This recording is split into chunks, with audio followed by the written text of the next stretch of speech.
trying.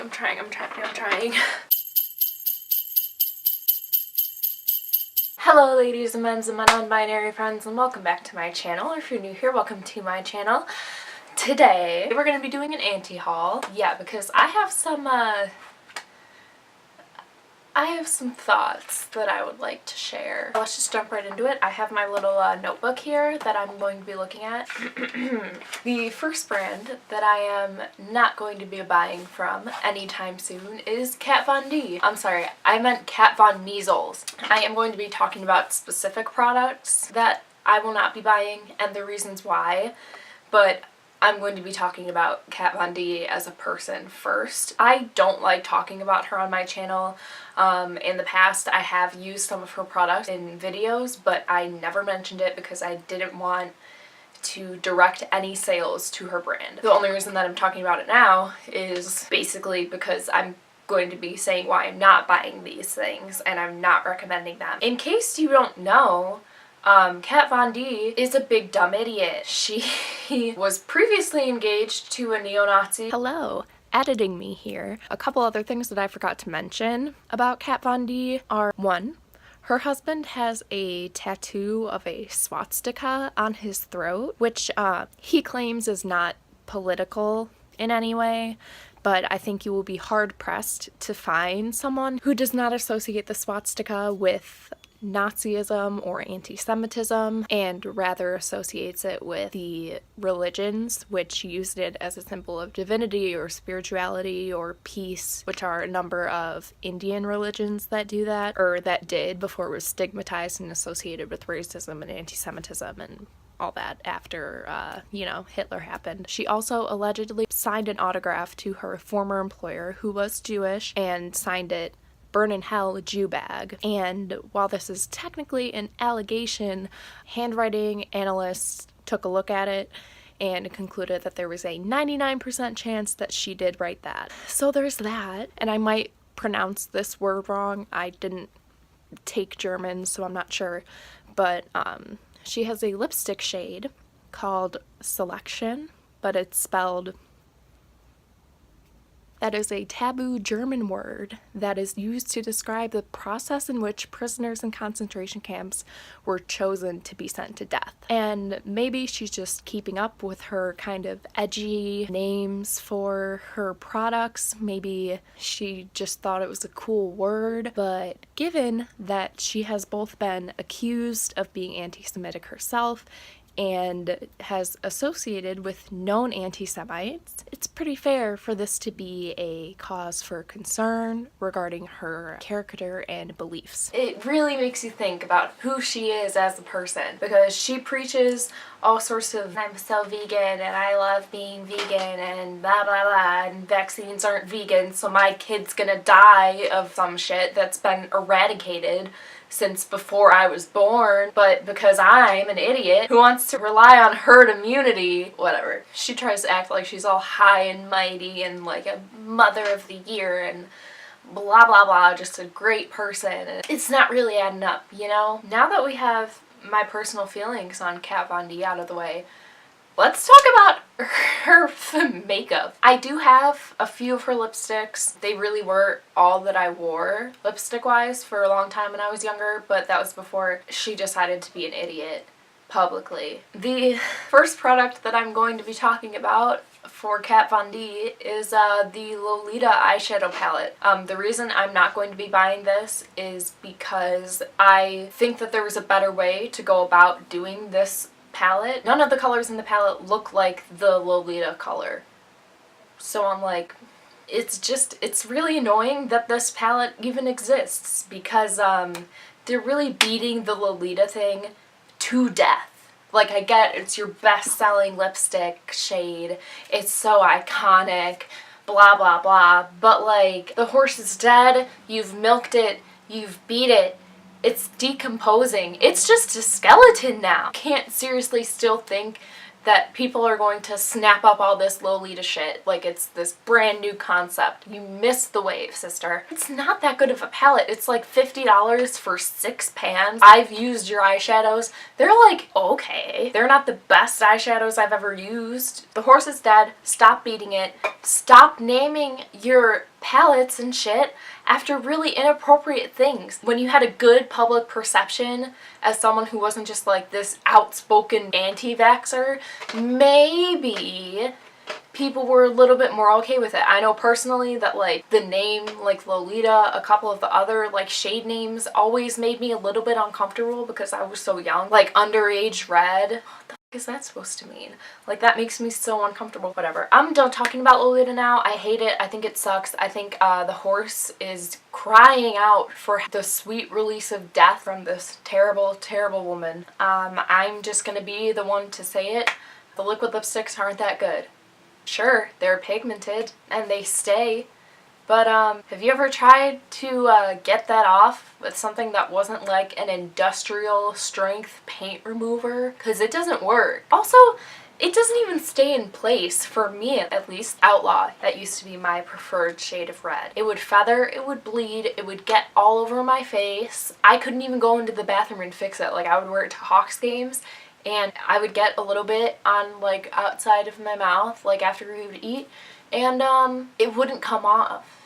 And I didn't have my entire makeup bag with me, so I was just stuck looking like an absolute lunatic with like red lipstick like smeared all over my face like I was the Joker. Yeah, they're not that good. Please get over them. Stop buying them. And generally stop supporting Kat Von D. She's a terrible, terrible person, and have a great day, Kat. You. Moving forward, I'm going to be a lot less aggressive. Apparently there's a new version of the Tatcha Silk Canvas Primer. The regular silk canvas didn't work for me. It made my makeup really cakey. And I know that it works for a lot of other people, so this is just a very personal one. I don't have anything against Tatcha. Like, I think their brand is really cool. I don't have any complaints about them at all. I'm going to be trying some of their other products, hopefully in the future. But I'm just gonna have to say no to this one because I didn't have a very good experience with the other one, so I don't want to spend my money on that. The next one is the Urban Decay Naked Reloaded palette. So let's just get this straight. I love Urban Decay. I will always check out their section of Sephora. I always will get like, Mallory Snapchatted me. Since the time that I started wearing makeup, something of theirs has always been in my immediate rotation, like something I use every time I put on makeup. Whether it was the Vice 3 palette is what made me like fall in love with really colorful creative looks. Like the first ever really colorful look that I did, I used the Vice 3 palette to make. I love Urban Decay, Perversion eyeliner, the kohl liner. I use this highlighter literally every single time I put on makeup. But one thing that I really think they need to stop is all the goddamn naked palettes. I'm sick of hearing about them. It literally makes me mad thinking about the naked palettes. Take for example the Naked 2 palette. Literally almost every single color in this palette is a shimmer. I personally would not be able to create a cohesive Norvina. Stop interrupting my videos. I wouldn't be able to create a cohesive look with this because there are too many shimmers. It just doesn't. And this Naked Reloaded palette, here's my problem with it. It needs to end. The reign of terror needs to end. You took the first naked palette off the market and then you give us this? Like, there are so many.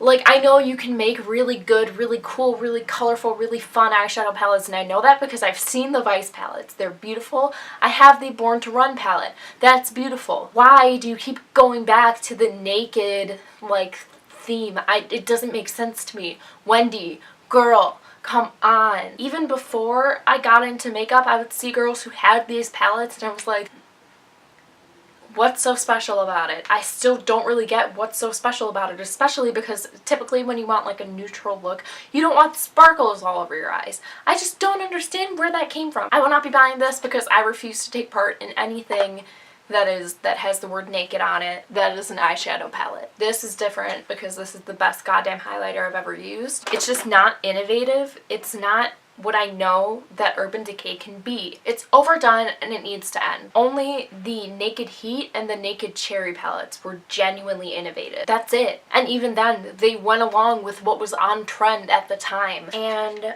it's just, these are just boring. They're boring. The Naked palettes are boring.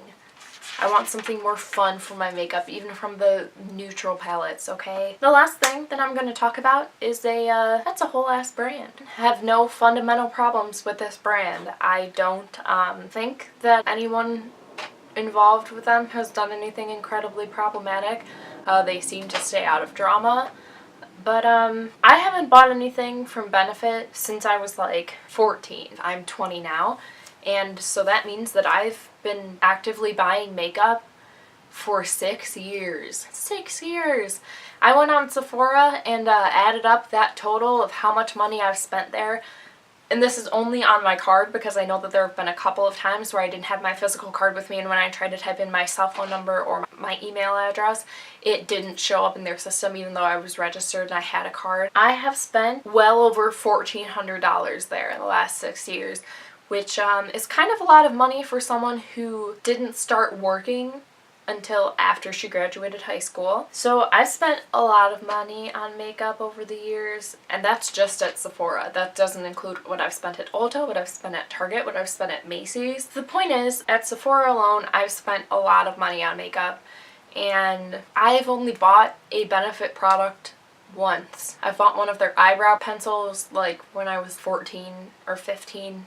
When I first started filling in my eyebrows. And I've heard great things about like Gimme Brow and Hoola Bronzer and a bunch of their products. I think they're really good staple product. If you're just getting into makeup now, I think that it is a very good brand for you to start with, to get your brow products, to get your bronzer, to get like a blush. But I just don't think that they've done anything, again, that's super innovative over the last couple of years. I haven't seen a release of theirs where I was like, oh my god, I have to get my hands on that. Like, that seems so cool and so awesome. Like, I want that so bad. The most innovative thing that they've done in the last couple of years, to my memory, maybe it's because I don't really follow them, maybe they have released cool things and I just don't bother to look, but like the most innovative thing that they did was repackage their brow products and I almost bought like the new brow products with like the silver like packaging, because I really love me some good packaging. But